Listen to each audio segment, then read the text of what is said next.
মই এই মুহূৰ্তত উপস্থিত হৈ আছোঁ ধেমাজিৰ মৰিঢল মহাবিদ্যালয়ত আৰু এই মৰিঢল মহাবিদ্যালয়ৰ ছাত্ৰী আছিল নন্দিতা শইকীয়া আৰু এই নন্দিতা শইকীয়াৰ হত্যাৰ যি গোচৰ এই গোচৰত ইতিমধ্যে ৰিণ্টু শৰ্মাক আজি ভাৰতীয় ন্যায় ব্যৱস্থাই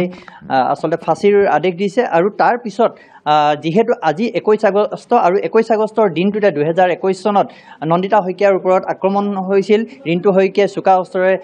ঘপিয়াই হত্যা কৰিছিল আৰু তাৰ পাছত আজি 4 বছৰ উকলি গ'ল আৰু 4 বছৰৰ দিনটোতে আচলতে যি নন্দিতা শইকীয়াৰ পৰিয়ালে ন্যায় পাইছে নন্দিতা শইকীয়াই ন্যায় পাইছে বুলি সৰ্বতে সকলোৱে ক'ব বিচাৰে আৰু এই মুহূৰ্তত যিহেতু মহাবিদ্যালয় কৰ্তৃপক্ষই তেওঁলোকে শ্ৰদ্ধাঞ্জলি কাৰ্যসূচী লৈছে যিহেতু আজিৰ দিনটোতে নন্দিতা শইকীয়াৰ ওপৰত আক্ৰমণ চলিছিলে সেয়ে আজিৰ দিনটোত শ্ৰদ্ধাঞ্জলি অনুষ্ঠানৰ আয়োজন কৰিছে আৰু শ্ৰদ্ধাঞ্জলি অনুষ্ঠানত ইতিমধ্যে চাকি বন্তি জ্বলাই এনেধৰণে নন্দিতা শইকীয়াৰ যি প্ৰতিচ্ছবিত আচলতে সকলোৱে শ্ৰদ্ধাঞ্জলি অৰ্পণ কৰিছে আমি দেখুৱাইছোঁ মৰিঢল মহাবিদ্যালয়ৰ ছাত্ৰ একতা সভাৰ উদ্যোগত আৰু মৰিঢল মহাবিদ্যালয় আছু গোটৰ উদ্যোগত সহযোগত আচলতে এই শ্ৰদ্ধাঞ্জলি অনুষ্ঠান আয়োজন কৰা হৈছে আৰু মহাবিদ্যালয়খনৰ ছাত্ৰ ছাত্ৰীসকলে ইয়াতে অংশ লৈছে আমি ইয়াৰ দেখুৱাইছোঁ ইতিমধ্যে বন্তি প্ৰজ্বলন হৈ আছে আমি তাৰ মাজে মাজে কথা পাতিবলৈ চেষ্টা কৰিম ইতিমধ্যে গোটেই বিষয়টো 4 বছৰ অতিক্ৰম কৰাৰ দিনটোতে আজি আচলতে ক'ব বিচাৰে হয় যে সকলোৱে ভাৰতীয় ন্যায় ব্যৱস্থাই আজি নন্দিতা শইকীয়াৰ পৰিয়ালক ন্যায় দিছে বুলি আপুনি কি ক'ব সাংবাদিক বন্ধুসকল আৰু ছাত্ৰ ছাত্ৰীসকল আচলতে আজিৰ এই দিনটোৰ কথা মানে যেতিয়া মনত পৰে একদম গোটেই গা নোম হিউৰি উঠে এনেকুৱা এটা আবেলি আছিলে যিটো অভিশপ্ত আবেলি আছিলে এইটোত নন্দিতা শইকীয়া আৰু তেওঁৰ এগৰাকী বান্ধৱী আৰু তেওঁৰ দেউতাকে সৈতে আমাৰ মহাবিদ্যালয়ৰ পৰা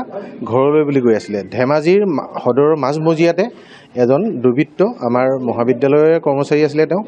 তেওঁ দুৰ্বৃত্ত ইয়াৰ পৰা মানে তালৈকে খেদি গৈ নগৰৰ মাজমজিয়াত তেওঁক মানে মৃত্যু মুখলৈ ঠেলি দিলে অতি ভয়ংকৰ অতি জঘন্য আমি ভাষাৰে তাকে বৰ্ণনা কৰিব নোৱাৰোঁ আমি ন্যায়ৰ বাবে বহুত আশাত আছিলোঁ আমি ভাবিছিলোঁ যে নন্দিতা শইকীয়াৰ যিটো মানে হত্যাৰ যিটো মানে ন্যায় সেই ন্যায়টো মানে চৰম শাস্তিয়ে হ'ব লাগিব আজি 4 বছৰৰ পিছত আজি পুনৰ এই দিনটোক আমি আজি নন্দিতাক আমি মানে অতি শ্ৰদ্ধাৰে মানে সুঁৱৰিছোঁ আমি আচলতে 25 তাৰিখে শ্ৰদ্ধাঞ্জলি অনুষ্ঠান পাতোঁ কিন্তু আজি যিহেতু তেখেতৰ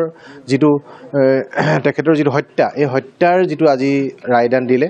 মাননীয় ধেমাজি জিলা ছেছন আদালতে এই আদালতৰ যিটো মানে ন্যায় এই ন্যায়টোত আমি সকলো সন্তুষ্ট হৈছোঁ আমি ভাবিছোঁ যে আজি আচলতে আমি শ্ৰদ্ধাঞ্জলি দিছোঁ আমি সকলোৱে আজি একগোট হৈছোঁ এই কাৰণে যে আজি যিটো ন্যায় ব্যৱস্থাৰ প্ৰতি যিটো আমাৰ 4 বছৰীয়া দীঘলীয়া যথেষ্ট সময় লাগিছে আমি বুজি পাইছোঁ যে 42জন সাক্ষীৰ সাক্ষ্য গ্ৰহণ কৰি এটা ৰায় দিয়াটো মানে আদালতৰ পক্ষে কিমান সময় লাগিব সেইখিনি কথাও আমি বুজি পাইছোঁ আমি লেহেম হৈছে বুলি ভবা নাই কিন্তু আমি যিটো চৰম যিটো মানে শাস্তিৰ যিটো সৰ্বোচ্চ যিটো শাস্তি তেওঁক প্ৰদান কৰাৰ কাৰণে আমি মহাবিদ্যালয় পৰিয়ালে অত্যন্ত সুখী হৈছোঁ আমি এতিয়া ভাবিছোঁ যে নন্দিতা শইকীয়াই আজিৰ পৰা মুক্তি লাভ কৰিব তেওঁ সৰগত স্থান পাব এয়াই আমাৰ সকলোৰে কামনা হয় যিহেতু দেখুৱাইছোঁ ইতিমধ্যে ছাত্ৰ ছাত্ৰীসকল আহিছে আৰু এনেধৰণে তেওঁলোকে বন্তি প্ৰজ্বলন কৰি শ্ৰদ্ধাঞ্জলি অৰ্পণ কৰিছে প্ৰয়াত নন্দিতা শইকীয়াৰ প্ৰতি আৰু এই মুহূৰ্তত আমাৰ সৈতে আছে ছাত্ৰ একতা সভাৰ তোমালোকে আজি শ্ৰদ্ধাঞ্জলি অনুষ্ঠান আয়োজন কৰিছা আৰু আজিৰ দিনটোতে নন্দিতা শইকীয়াই ন্যায় পাইছে কি ক'বা প্ৰথমে নন্দিতা শইকীয়া আজি যি নন্দিতা শইকীয়াৰ হত্যাকাণ্ডত যি মহামান্য আদালতে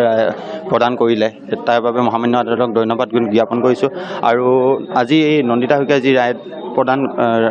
তেওঁ সৈতে ন্যায় পালে সেয়েহে মৰিঢল মহাবিদ্যালয়ৰ ছাত্ৰ একতা সভাৰ উদ্যোগত আৰু মহাবিদ্যালয়ৰ আছু গোটৰ সহযোগত তেখেতক শ্ৰদ্ধাঞ্জলি এক অনুষ্ঠান আয়োজন কৰা হৈছে আৰু তেখেতৰ পৰিয়াললৈ সমবেদনা জ্ঞাপন কৰিছোঁ তেখেতে যেন তেখেতে যিদৰে তেখেতক হত্যা কৰিলে তেখেতে আজিহে নিজে ন্যায় পালে বুলি আমি অনুভৱ কৰোঁ বা আমি ভাবোঁ তেখেতৰ তেখেতৰ আত্মাই চিৰশান্তি লাভ কৰক তাৰে কামনা কৰিলোঁ। ধন্যবাদ। আচলতে এই শ্ৰদ্ধাঞ্জলি অনুষ্ঠানৰ পূৰ্বে ইয়াৰ মহাবিদ্যালয়ৰ অধ্যক্ষগৰাকী যথেষ্ট ভাবুক হৈ পৰা দেখা গৈছিল, কিয়নো সেই মুহূৰ্তখন যিটো মুহূৰ্তত ঘটনা হৈছিল তাৰ কিছু সময়ৰ পূৰ্বে আচলতে এই মহাবিদ্যালয়খনলৈ নন্দিতা শইকীয়া আৰু কাশ্মীনা দত্ত তেওঁলোক আহিছিল। গতিকে তেওঁলোকৰ সেই সময়ৰ কথাও তেখেতে বৰ্ণনা কৰিছে আৰু এই কথাবিলাক কৈ তেওঁ ভাবুক হৈ গৈছে। আৰু অন্যান্য ছাত্ৰ ছাত্ৰীসকল আছে, আমি তেখেতলোকৰ কাষলৈ যাবলৈ চেষ্টা কৰিছোঁ। কি ক'বা আজি? নমস্কাৰ। আমি যেতিয়া 2021 চনত প্ৰথম কলেজত এডমিশ্যন লৈছিলোঁ তেতিয়া আমি নন্দিতাবাক লগ পাইছিলোঁ। নন্দিতাবাৰ প্ৰতিভা দেখি আমি মন্ত্ৰমুগ্ধ হৈ গৈছিলোঁ। ইংৰাজী কবিতা, গান, নাচ চবতেই প্ৰতিভাশালী আছিলে বা। কিন্তু আমি অতি দুখিত যে 2021 চনৰ 21 আগষ্টত এই ঘটনাটো সংঘটিত হ'ল। আজি 4 বছৰৰ অন্তত মহামান্য আদালতে এই ন্যায় দিছে আমাক। এই ন্যায়ৰ জৰিয়তে আমি মৰিধল মহাবিদ্যালয় অত্যন্ত সন্তুষ্ট হৈছোঁ আৰু মহামান্য আদালতক অশেষ ধন্যবাদ জ্ঞাপন কৰিছোঁ। আৰু আমি আশাবাদী আগলৈ যাতে এনেকুৱা কেতিয়াও ঘটনা সংঘটিত নহয়। ধন্যবাদ। হয়, নিশ্চিতভাৱে এইসকল ছাত্ৰ ছাত্ৰী দেখুৱাইছোঁ, এইসকল ছাত্ৰ ছাত্ৰী আহিছে সকলোৱে নন্দিতা শইকীয়াৰ প্ৰতি শ্ৰদ্ধাঞ্জলি অৰ্পণ কৰিবৰ বাবে আহিছে। যিহেতু নন্দিতা শইকীয়াৰ